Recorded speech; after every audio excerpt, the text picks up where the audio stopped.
नमस्कार सर, मैं मुंबई से आशीष मिश्रा अपने यूट्यूब चैनल फाइनेंस ज्ञान गुरु में आपका स्वागत करता हूं। दोस्तों, मैं आज पब्लिक प्रोविडेंट फंड यानी कि पीपीएफ खाते से जुड़ी वह बातें आपको बताना चाहता हूं जिसके बारे में आप अभी तक नहीं जानते हैं।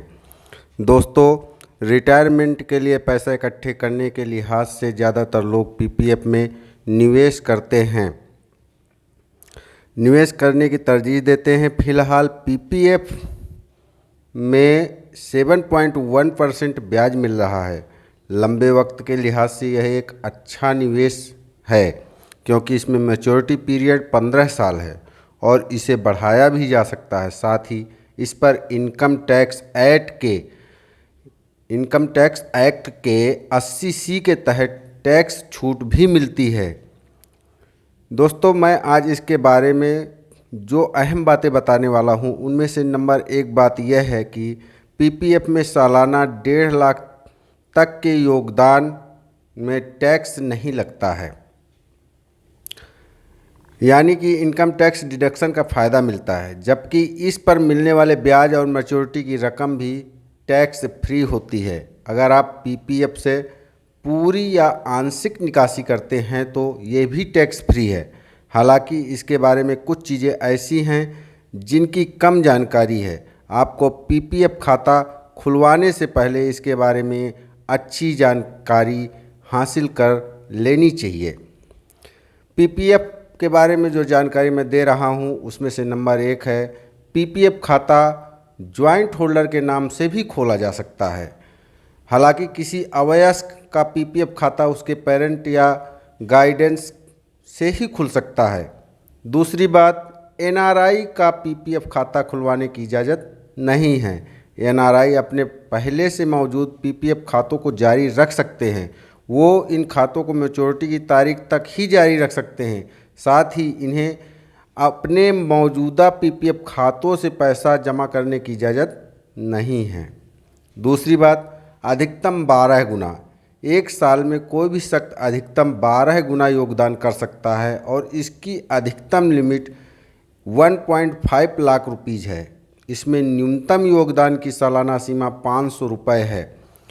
अगर कोई शख्स अपने पीपीएफ खाते को 15 साल के बाद भी जारी रखना चाहता है तो वह 5-5 के ब्लॉक ईयर में इसे कई दफ़ा आगे बढ़ा सकता है।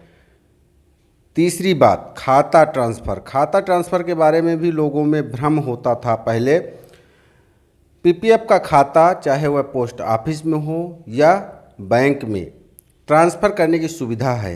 इसी तरह से आप अपने पीपीएफ खाते को एक बैंक शाखा से दूसरे बैंक शाखा में ट्रांसफ़र कर सकते हैं।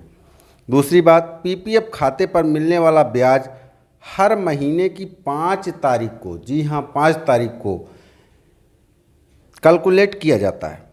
यानी कि आप जब भी अपना पैसा पीपीएफ खाते में डालते हैं तो 5 तारीख के पहले डालें, जिससे कि आपको उसमें मिलने वाले ब्याज में बढ़ोतरी का फ़ायदा मिले। आंशिक विड्रॉल के बारे में भी लोगों में जानकारियाँ कम हैं कि हम कब और कितना पैसा निकाल सकते हैं। पीपीएफ खाते में 7वें वर्ष के बाद आप आंशिक विड्रॉल की इजाज़त है। पीपीएफ से आंशिक विड्रॉल भी टैक्स फ्री है।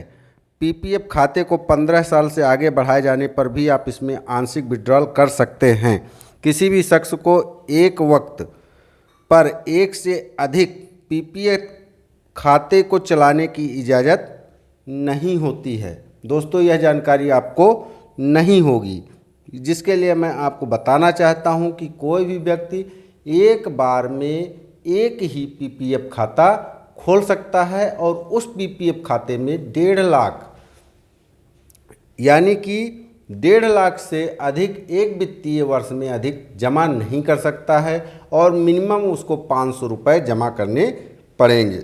लेकिन अगर वह गलती से या चालाकी से अपना दूसरा पीपीएफ खाता खुलवा लेता है तब उसको इसकी भारी कीमत चुकानी पड़ती है, क्योंकि पीपीएफ के रूल में यह लिखा गया है कि कोई भी व्यक्ति अगर किसी भी तरह से अपना दूसरा पीपीएफ खाता खुलवाता है तो पीपीएफ रेगुलेशंस के अनुसार उसका पूरा का पूरा फंड जब्त किया जा सकता है। इसलिए दोस्तों यह जानकारी आपके लिए बहुत ही अहम है। पीपीएफ हमारा जो है टैक्स सेविंग का, बचत का बहुत ही अच्छा एक वित्तीय फंड है जो हमको 7.1% की दर से रिटर्न देता है और हमारे भविष्य के लिए एक अच्छा पैसा इकट्ठा करवाता है। इसलिए हम लोग इस पे अधिक से अधिक निवेश करने के बारे में सोचते हैं।